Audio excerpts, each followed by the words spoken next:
Kaya pala walang kumukuha kay Cedric Berfield. Grabe pala yung hinihingi.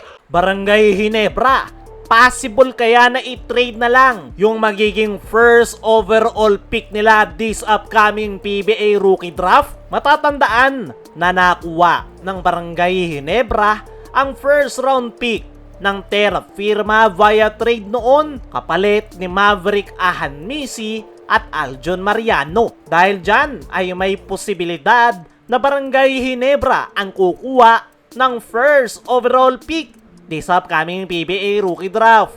Pero hindi pa yan sigurado dahil ang kaagaw nga nila dyan ay ang NLEX Road Warriors na hawak naman ang first round pick ng Blackwater Bossing. Nitong mga nakaraan ay ang pinaka-target ng Barangay Ginebra this upcoming PBA rookie draft ay itong high energetic forward na si Mike Phillips. Pero dahil nga papunta na si Mike Phillips sa Japan B-League ay nasira nga ang plano ng Barangay Ginebra dahil si Mike Phillips talaga yung gustong kuhanin ni Coach Tim Cone. At ngayon, nawala na si Mike Phillips ay mayroon pa rin namang pupwedeng kuhanin ang Barangay Ginebra. Ang kaso nga lang, hindi na ganun ka-quality at ito nang si Keimani Laddy yung pwedeng nilang kuhanin na makakatulong sa kanilang frontcourt position. Pero kahit dito kay Keimani Laddy ay hindi pa rin sigurado dahil possible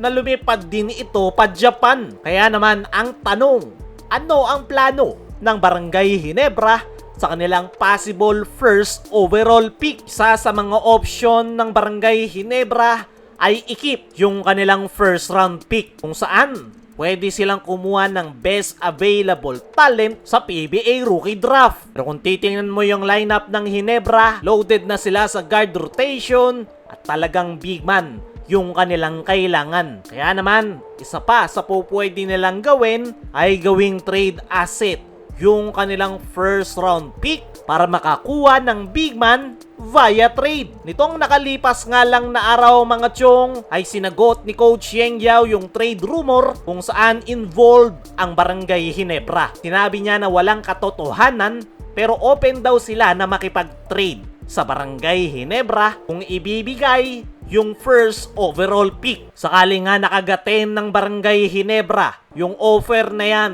ni Coach Yeng Yao ay yung po pwede nga nilang kuhanin sa Rain or Shine Elasto Painters ay itong si Kalen Chongson. Pero pwede ding makipag-trade ang Barangay Ginebra sa ibang kupunan na mayroong quality big man dahil panigurado marami ang magkaka-interest sa first round pick ng Barangay Ginebra na possible na maging first overall pick this upcoming PBA rookie draft. Kaya naman, kung wala talagang kursunadang player ang Barangay Ginebra sa paparating na PBA rookie draft, ay pwede talaga nilang gawing trade asset yung kanilang first round pick para makakuha ng big man via trade na makakatulong sa kanila sa loob ng painted area. Linawin ko lang mga chong, yan yung mga hypothetical na po pwedeng gawin ng Barangay Ginebra sa kanilang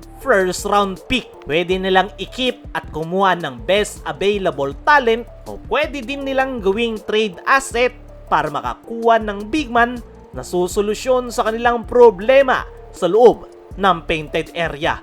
Pero at the end of the day, nasa Ginebra management pa rin ang desisyon kung ano yung kanilang gagawin. Panigurado, aantayin pa nila kung sino-sino ba talaga yung papasok this upcoming PBA rookie draft bago sila magdesisyon. Kaya mga chong, ano sa tingin nyo yung mas magandang gawin ng Barangay Ginebra sa kanilang first round pick?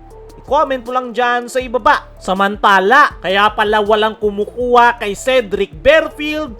Grabe pala yung hinihingi. Ito nga si Cedric Berfield mga chong, yung player na pinakamatunog ngayon sa trading block. Pero kahit napakahusay na gwardya na itong si Cedric Berfield, ay bakit nga ba hanggang sa ngayon ay wala pa rin kumukuha sa kanyang serbisyo? Ang sagot ay sa inilabas na article ng Spin.ph kung saan nangihingi raw ng almost 1 million per month itong si Cedric Berfield para sa kanyang magiging panibagong kupunan. At yan nga yung dahilan kung bakit walang kupunan ngayon ang kumukuha kay Cedric Berfield. Kahit pa inoffer na ito sa iba't ibang kupunan dahil masyado ngang overpriced yung kanyang hinihingi para sa kanyang serbisyo. Para sa akin mga chong, kailangan munang patunayan ni Cedric Berfield na deserve niya yung ganyang kontrata. Isa pa,